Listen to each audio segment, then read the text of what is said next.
Ustadz ngomongin nikah muda lagi nih sebelum Pak Ustadz jawab lengkap dan panjang ya. Nikah muda itu berdasarkan umur atau kesiapan mental Pak Ustadz? Jadi gini, kita sebagai warga negara Republik Indonesia terikat oleh dua aturan. Pertama, aturan dari negara yang khusus tentang pernikahan ini ada disebut Undang-Undang Pernikahan. Kalau Anda melanggarnya tentu ada sanksi pidananya. Nah itu. Yang kedua, aturan agama. Aturan agama sebagai orang Islam. Norma-norma agama ini, hukum-hukum agama ini sanksinya bukan di dunia.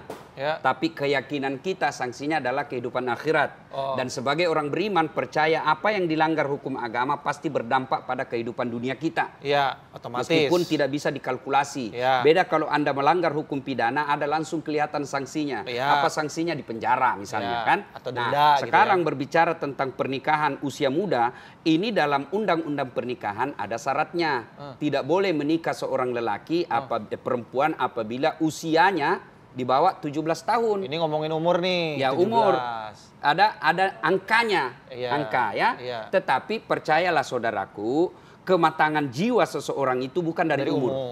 Dan itu telah dicontohkan oleh Rasulullah Muhammad SAW. Beliau menikah dengan wanita yang sangat dewasa, bahkan umurnya lebih tua dari Rasulullah, Khadijah. Dan itu tidak ada masalah.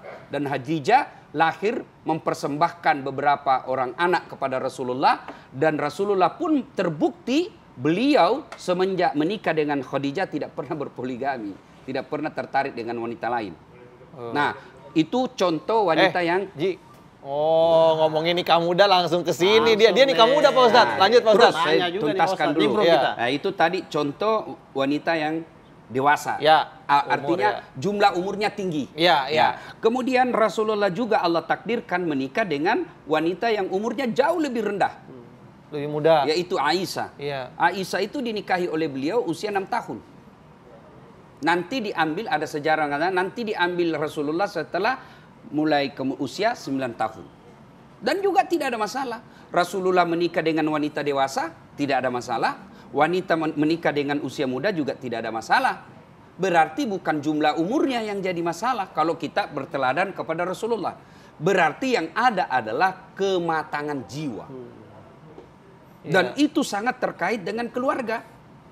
Ada orang usianya 25 tahun, 30 tahun, tapi tidak bisa bersikap dewasa. Masih Kenapa? Karena dari rumah tangganya memang mendidiknya kekanak-kanakan. Ngantar sekolah, jemput sekolah, di rumah dipersiapkan makan, sampai di rumah sampai sudah kuliah masih dipersiapkan makan, diantarkan masuk makan ke kamarnya. Kapan dia dewasa? Nggak bisa mandiri dia. Akhirnya usia 30 tahun pun dia nggak bisa dewasa. Bukan umur yang menentukan orang kedewasaan. Itulah sebabnya dalam Islam usia balik itu tidak ada penentuan bahwa balik itu 19 tahun, balik itu 17 tahun, tidak. Balik itu jiwanya. Baliknya bagi laki-laki adalah mimpi basah. Mimpi basah. Dan biasanya anak remaja lelaki itu mimpi basah ketika dia sudah berpikiran dewasa. Remaja dia berpikir mulai berpikir hal-hal yang dewasa. Dan umurnya beda-beda tuh Pak Ustadz. Ada orang yang mimpi basahnya 12 tahun, ada yang 8 tahun, tergantung dari dia nonton-nonton di medsosnya. Terlalu sering nonton-nonton film-film dewasa, akhirnya mikirnya juga cepat dewasa. Perempuan ciri baliknya bukan 17 tahunnya, 18 tahun, tidak. Tapi apa? Dari baliknya itu dari haid. Haidnya, menstruasi. Ada yang haid 7 tahun, ada yang haid 9 tahun, ada juga yang 11 tahun. Nah, kedewasaan seseorang itu sangat ditentukan oleh lingkungan rumah tangganya. Ada orang dari kecil sebab hidupnya susah, akhirnya anaknya dari kecil diajak petarung. Jam 5 sudah dibangunin. Ayo sholat nak, sholat. Sudah sholat, ayo kau bantu bapakmu ke sawah. Jadi dia cepat merasa ada tantangan hidup. Akhirnya cepat dia bersikap dewasa. Ada orang, baru jam 4, bangun nak, bangun. Bawa dagangannya ibumu ke pasar. Akhirnya dari kecil dia punya tantangan hidup. Cepat dia dewasa. Kalau saya gini-gini terus, gimana ibu saya? Gimana saya menanti masa depan saya? Maka dia cepat bekerja. Masih kecil, usia 12 tahun, dia sudah mampu bantu orang tuanya. Nah, ada juga orang sudah 30 tahun, makannya aja masih dibawakan ke kamar. Masih banyak kan? Itu bedanya saya melihat kultur budaya kita dengan Jepang. Saya beberapa kali ke Jepang, itu di Jepang nggak ada itu anak-anak diantar jemput sekolah, nggak ada. Nggak ada dia, dilepas aja. Dan sepanjang jalan itu yang mengawasi apa? Sisi kamera apa? CCTV. Iya, CCTV. Dan mereka itu dari kecil sudah diajari mandiri. Ya. Ya, misalnya nih satu komplek Graha Lestari misalnya. Nah, di situ ada beberapa usia anak SD. Maka di situ diambil misalnya ada 7 orang. Di antara 7 orang ini ada satu yang menjadi kepala regunya, ditunjuk oleh sekolahnya, kamu yang memimpin saudara-saudaramu, adik-adik apa-apa, teman-temanmu. Nah, itu yang biasanya bawa bendera. Ya. Nah, itu jadi dari kecil memang mereka sudah diajari mandiri. Jadi cepat dia dewasa. Nah, beda dengan kita. Sudah SMA masih antar jemput, kuliah antar jemput, pakai sopir dan sebagainya. Akhirnya enggak bisa dewasa. Berarti ngomongin kedewasaan dan juga mental nih Pak Ustadz. Ini sekalian kesimpulan nih Pak Ustadz, mungkin apa yang harus dipersiapkan oleh kita atau mungkin calon pengantin sebelum mengarungi perjalanan rumah tangga supaya sakinah, mawadah, warahmah. Rumah tangga ujian keimanan kita, ujian kebahagiaan buat kita. Adinda Kinos, kalau mau ujian biasa persiapan apa? Belajar. Iya, belajar. Kalau saya mau masuki rumah tangga, maka saya harus belajar dulu. Apa kewajiban suami, apa kewajiban istri, apa kewajiban bersama, bagaimana cara mendidik anak, bagaimana termasuk seksologi. Bagaimana membahagiakan istri, bagaimana titik-titik romantis apa itu yang membuat istri itu senang. Bagaimana istri juga, bagaimana membahagiakan, membangkitkan gairah suami.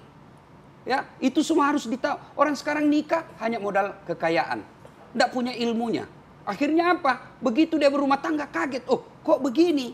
Kenapa? Tidak punya ilmunya. Itulah sebabnya Al-Quran pertama kali Allah turunkan perintah tentang membaca. Jadi saat sebelum kau menikah, baca dong ilmu tentang berumah tangga. Baca. Silakan baca buku apa itu riset pernikahan dari Eropa, dari Amerika, silakan. Tapi keliru ketika kau meninggalkan ajaran agama. Allah tidak melarang belajar hasil penelitian ini, Ashley Nielsen dan lain sebagainya. Baca itu, baca. Silakan. Tapi ingat, jangan berpindah, jangan berpaling. Fokuslah terhadap Quran dan Sunnah. Sebagai kita umat Islam. Sayang, agama dijadikan variabel kesekian. Akhirnya berumah tangganya melihat sinetron, melihat majalah, melihat ini. Akhirnya begitu dia berumah tangga, lebih lama pacaran daripada berumah tangganya. Pacarannya 7 tahun. Setelah menikah 1 tahun cerai. Nah, inilah fungsinya ngopi. Ngobrol perihal iman. Dengerin tuh, Ji. Mudah-mudahan lah. Mudah-mudahan ilmu pembelajaran hari ini bermanfaat untuk Kinos, untuk Fauzi, amin. untuk pemirsa di rumah juga. Ya, untuk kita semua. Untuk kita semua. Ya, sebenarnya masih banyak resep, tapi insya Allah lain waktu dan kesempatan kita tuntaskan. Biar panjang episode ngopinya.